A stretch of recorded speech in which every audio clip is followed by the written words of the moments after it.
First up, a brief history of spreadsheets.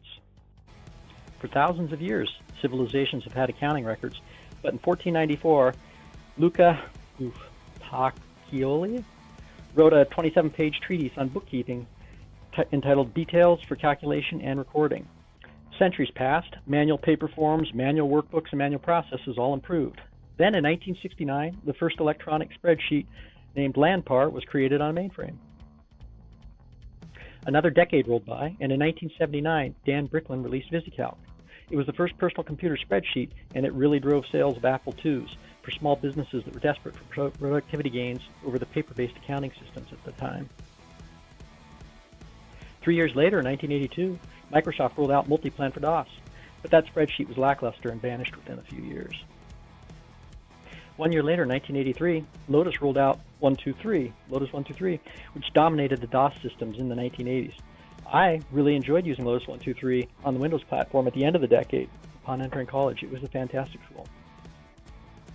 In 1985, Excel for Mac arrived on scene, and it dominated that platform. 2 years later, in 1987, Excel 2.0, 1.0 being Mac, 2.0 for Windows, arrived and started clawing its way upward. They were trying to capture market share from Lotus 123, which was dominating. Then early in the 1990s, the spreadsheet wars exploded when Windows 3.11 for workgroups came out. I remember using Borland's Quattro Pro for about a year after Lotus 123, after I stopped using that, and I really liked it. But eventually I switched to Excel in 1991, just like everyone else would do by 1994. And then for the next 29 years, I've used Excel almost daily. What a fantastic tool. If you take one thing away from this video, it is that effort spent learning Excel has an outstanding and timeless ROI, return on investment, if you learn and use this tool. The time you put into it pays off like you wouldn't believe. Every hour I put into learning and then using Excel early in my career has paid off 10 times or better. It's just fantastic. My children's middle and high schools, and many like it I'm sure, they teach spreadsheets just like they teach typing skills because they recognize how crucial spreadsheets are. And to the present, more or less. In 2006, Google Sheets came on the scene. It's free. There's lots of public schools, K through 12, that use it. But when you start needing more power and advanced features in the business and scientific worlds, you still have to revert to purchasing Excel and running it on the desktop. In 2013, Excel Online, a lighter weight version, came out. And in 2019, Excel 365 is now the only release on. Next up, what is a spreadsheet?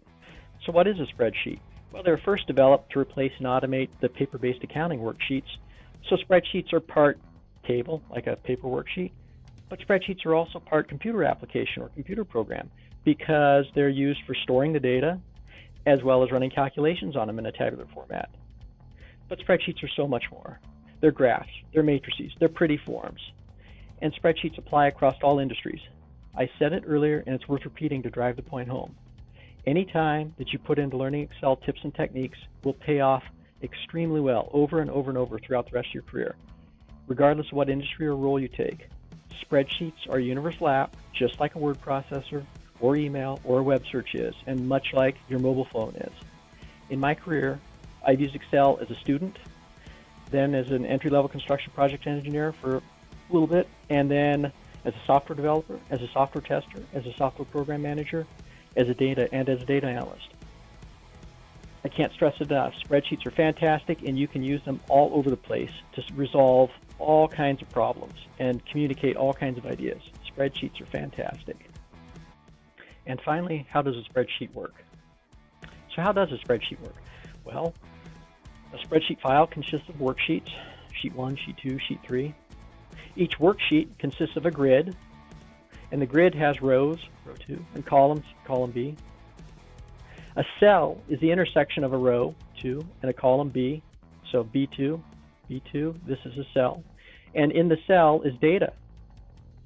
And the data in the cell consists of either a text value or a numeric value. In this case, the value 2 is numeric, but it could be ABC or hello world. It could be text in a sentence in the cell as well. But data also consists of a formula or a function right up here.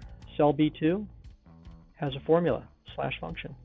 And there's also formatting that we'll discuss later. Bold, italic, red, blue, font, background, black, white, yellow, whatever. There's lots of formatting that you can do as well that ties to the data in a cell. And finally, We have cell references used in calculations, and that's the true power of how a spreadsheet works. Because when you have cell references like B2 and you start tying cells together in formulas, that is fantastic. Try to do that on paper. Talk about slow. Having that all automated without any programming, just by making cell references, fantastic.